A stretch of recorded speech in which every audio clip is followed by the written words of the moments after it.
இயேசுவில் பிரியமான என் அன்பு சகோதர சகோதரிகளே, ஆண்டவர் இயேசு கிறிஸ்து உயிர்த்தெழுந்த 8ஆம் நாள் இறை இரக்கத்தினுடைய வெளிப்பாட்டை மக்கள் முன், குறிப்பாக புனித பவுஸ்தினாவுக்கு வெளிப்படுத்தினார். இந்த இறை இரக்கத்தினுடைய பக்தி முயற்சி ஒவ்வொரு மனிதனுடைய இதயத்திலும் ஊற்றெடுக்க வேண்டும். இந்த இதயத்திலிருந்துதான் இந்த உயிர் மூச்சானது வாழ்ந்து கொண்டிருக்கிறது என்றால், மனிதர்கள் சாதாரணமாக பேசும்பொழுது சொல்வார்கள், உனக்கு இரக்கம் இருக்கிறதா, உனக்கு இரக்கம் இருக்கிறதா, மனசாட்சி இருக்கிறதா என்று கேட்பார்கள். சொன்ன உடனே நமக்கு திடீர்னு நமக்கு எங்கிருந்து தான் நமக்கு கோபம் வரும் தெரியாது. ஆனால் அந்த இரக்கமும் அந்த மனசாட்சியும் நம் இதயத்திலிருந்து அது வெளிப்படுகின்ற ஒரு உணர்ச்சியாக இருக்கிறது. அதேதான் இயேசுவுடைய அந்த இறப்பின் பொழுது, கடைசி நேரம் அந்த சிலுவையில் தொங்கிக் கொண்டிருக்கின்ற பொழுது, அந்த ஈட்டியால் அவருடைய விழாவை குத்திய பொழுது இரத்தமும் தண்ணீரும் பீரிட்டு எழுந்தது. இந்த அடையாளம் என்பது மனிதனுடைய மீட்புக்கான ஒரு அடையாளமாக இருந்தது. தண்ணீரானது திருமுழுக்கை குறிக்கக்கூடியதாக இருக்கிறது. இந்த தண்ணீரினால் நாம் மீட்பு அடைந்துள்ளோம், புது பிறப்பு அடைந்துள்ளோம், தூய ஆவியாருடைய கொடைகளை நாம் பெற்றிருக்கின்றோம், தூய ஆவியாருடைய கனிகளினால் நாம் என்றும் வாழ்ந்து கொண்டிருக்கின்றோம். தூய ஆவியான நம்மிலிருந்து உள்ளுணர்வுகளையும் பல்வேறு விதமான வழிகாட்டியாக இருந்து நமக்கு அவர் வழிகாட்டக்கூடியவராக இருக்கின்றார். இந்த தூய ஆவியாருடைய அந்த அடையாளத்தினுடைய வெளிப்பாட்டின் வழியாக இந்த புது பிறப்பு அடைந்த மனிதர்கள் எல்லாம் இந்த இரக்கத்தை பெற வேண்டும், அந்த இரக்கத்தின் வழியில் நடக்க வேண்டும் என்பதற்காக அந்த தண்ணீர் நம் மீது தெளிக்கப்படக்கூடியதாக இருக்கிறது. அதேபோல் அவருடைய அந்த இரத்தத்தினுடைய அடையாளம் நற்கருணை, நற்கருணையினுடைய அடையாளமாக இது இருக்கின்றது. இந்த நற்கருணையை நாம் ஒவ்வொரு நாளும் திருப்பலியில் நாம் உட்கொள்கின்றோம். இந்த திருப்பலியிலே உட்கொள்கின்ற அந்த ஆண்டவர் இயேசு கிறிஸ்துவை இரக்கத்தின் முழுமையாக நான் பெற்றுக்கொள்கிறேன். அது வெறும் அப்பம் அல்ல, அது இயேசுவினுடைய உடல், இயேசுவுடைய இரத்தம் என்பதை நான் நம்பி நான் உட்கொள்கிறேன் என்கின்ற பொழுது நான் வாழ்வு அடைகிறேன் என்பதற்கான ஒரு அடையாளமாக இருக்கிறது. இயேசுவில் பிரியமான என் அன்பு சகோதர சகோதரிகளே, இன்று வாசிக்கப்பட்ட இந்த 3 வாசகங்களுடைய ஆழமான சிந்தனையில் நாம் நம்பிக்கை கொள்ள வேண்டும், நம்பிக்கையில் உறுதிப்பட வேண்டும் என்ற அழைப்பை நமக்கு கொடுக்கின்றது. முதல் வாசகத்தில் நாம் வாசிக்க கேட்டோம், நம்பிக்கை கொண்டோர் அனைவரும் ஒன்றாய் இணைந்திருக்க வேண்டும். ஒன்றாய் இணைந்திருக்கின்ற அவர்கள் தங்களுடைய உடைமைகளை எல்லாம் அவர்கள் ஒன்று சேர்த்து அவர்களிடமே பகிர்ந்து கொள்ளக்கூடிய ஒரு நிலையில் இருந்தது. ஏனென்றால் திருத்தூதர்கள் இயேசுவை விட்டு அவர்கள் பிரிந்திருந்த அந்த சூழ்நிலை, தன் தலைவன் இல்லாத அந்த சூழ்நிலை, அவர்களிடமிருந்த அச்சம், பயம், பல்வேறு விதமான குழப்பங்கள், என்ன செய்வது, அடுத்த நிலை என்ன செய்வது என்ற பல்வேறு விதமான குழப்ப நிலையில் இருந்தார்கள்.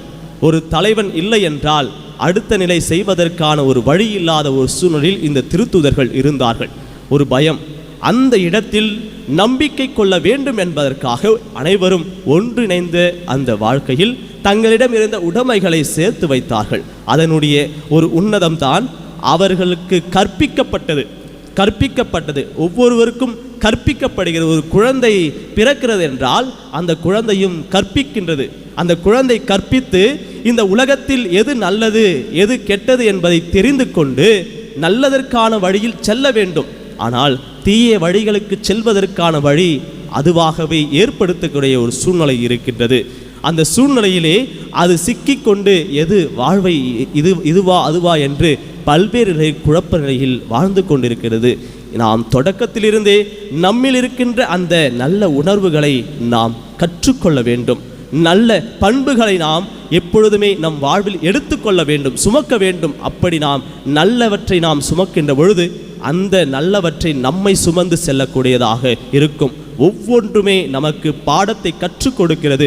இந்த பூக்களும் சரி, இந்த ஒளிகளும் சரி, நம் வாழ்க்கையில் ஒவ்வொன்றும் நமக்கு கற்றுக் கொடுக்கிறது என்றால், இயேசுவும் நமக்கு கற்றுக் கொடுத்த அந்த பாடத்தை, அன்பு என்ற பாடத்தை, மன்னிப்பு என்ற பாடத்தை, ஒருவர் ஏற்றுக்கொள்கின்ற பாடத்தை நமக்கு கற்றுக் கொடுத்திருக்கின்றார் என்றால், அந்த பாடத்தை நாம் எங்கும் சென்று அதை அறிவிக்கக்கூடியவராக இருக்க வேண்டும்.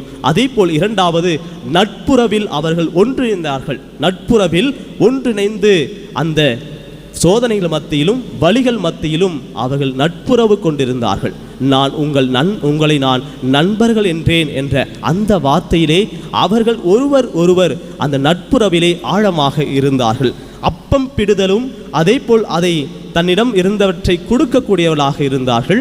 இறை வேண்டலில் என்றும் உறுதியாக இருந்தார்கள். ஜபம் எதை செய்தாலும் ஜபத்தினுடைய ஆழமான நிலையில் இந்த திருத்துதர்கள் ஒன்றிணைந்த ஒரு சூழ்நிலையில் இருந்தார்கள். இதற்கு ஆணித்தரமாக இருந்தது நம்பிக்கை. நம்பிக்கையினுடைய அந்த உச்சம்தான் அவர்களை வழி நடத்தக்கூடியதாக இருந்தது. இரண்டாவது வாசகத்தில் வாசிக்க கேட்டோம், இறந்த இயேசு கிறிஸ்து கடவுள் உயிர்த்தெழ செய்து நமக்கு புது பிறப்பு அளித்துள்ளார் என்பதை நாம் பார்த்தோம். இது குன்றா எதிர்நோக்கை நமக்கு கொடுத்திருக்கிறது. நாம் விழுந்து போவர்கள் அல்ல, நாம் என்றும் இறந்து போனவர்கள் அல்ல, நாம் என்றும் உயிர்த்தெழுவோம் என்ற ஒரு எதிர்நோக்கை நமக்கு கொடுக்கின்றது.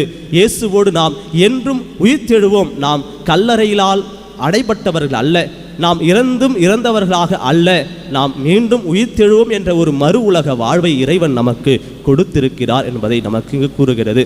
நற்செய்தி வாசகத்தில் வாசிக்க கேட்டோம், தோமாவுடைய அந்த நம்பிக்கையினுடைய வெளிப்பாட்டை பார்க்கின்றோம். அவர் அங்கு இல்லை, மற்ற சீடர்கள் நாம் கண்டார்கள், நாங்கள் நம்பினோம் என்ற அந்த அறிக்கையை அங்கு அவரிடம் கூறுகின்றார்கள். தோமா இதை அவர் பொருட்படுத்தவில்லை. நான் பார்த்தால்தான், அவரை தொட்டால்தான் நான் உணர்வேன் என்று தோமா விடாப்புடியாக இருந்தார். அவருடைய விழாவிலும் அவருடைய அந்த கரங்களில் ஏற்பட்ட அந்த காயங்களில் நான் தொட்டால்தான் நான் நம்புவேன் என்று சொல்லி இயேசு அவரிடம் தோன்றுகின்றார். ஐயம் கொள்ளாதே, இதோ உன்னுடைய விரலை என்னுடைய விழாவில் விடு, உன் நம்பிக்கையை, உன்னுடைய அச்சத்தை விலக்கி நம்பிக்கை கொள் என்று தோமாவிடம் அந்த அசைக்க முடியாத அந்த ஆழமான நம்பிக்கை கொடுக்கின்றார். இன்றும் தோமாவுடைய அந்த வாழ்வுக்கான நற்செய்தி பரப்பு நாம் தான் சாட்சி. ஏனென்றால் அவர் சென்னையிலே அந்த தாமஸ் மவுண்டிலே அவர் செய்த அந்த புண்ணியங்கள், அவர் செய்த அந்த மறைபரப்பு இன்றும் நாமும் கிறிஸ்துவர்களாக இருப்பதற்கான ஒரு அத்தாட்சி.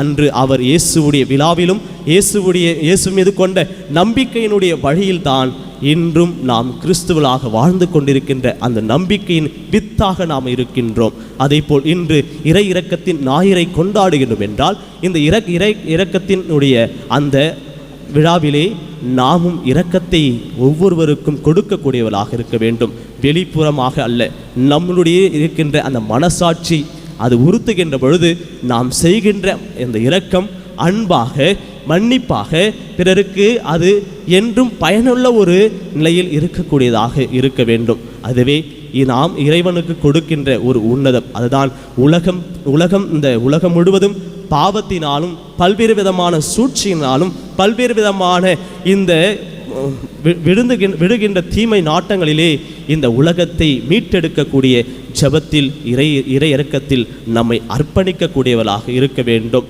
அதே போல் நம் குடும்பங்களை அர்ப்பணிக்க வேண்டும், நம் தனிப்பட்ட வாழ்க்கையும் அர்ப்பணிக்க வேண்டும். அனைத்தையும் நாம் அவரிடம் அர்ப்பணிக்கின்ற பொழுது எப்படி தோமையா நீரே என் கடவுள், நீரே என் ஆண்டவர் என்ற அந்த நம்பிக்கையினுடைய அறிக்கையை இட்டாரோ, அதே போல் பவுஸ்தீனாவும் நீரே என் ஆண்டவர், நீரே உன் மீது நான் நம்பிக்கை வைக்கிறேன் என்ற அந்த நம்பிக்கையினுடைய வார்த்தை நாமும் ஒவ்வொரு நாளும் நாம் ஜெபிக்கின்ற பொழுதும் அவருடைய பாதத்தில் நாம் வைக்கின்ற பொழுதும் இறைவன் நம்மை ஒவ்வொரு நாளும் வழிநடத்தக்கூடியவராக இருக்கிறார் என்பதை தொடர்ந்து உணர்வோம். இந்த தெய்வீக திருப்பலியில் நம்மை அர்ப்பணித்து மன்றாடுவோம். நல்லாய இயேசு என்றென்றும் வாழ்த்த பெறுவாராக. ஆமேன்.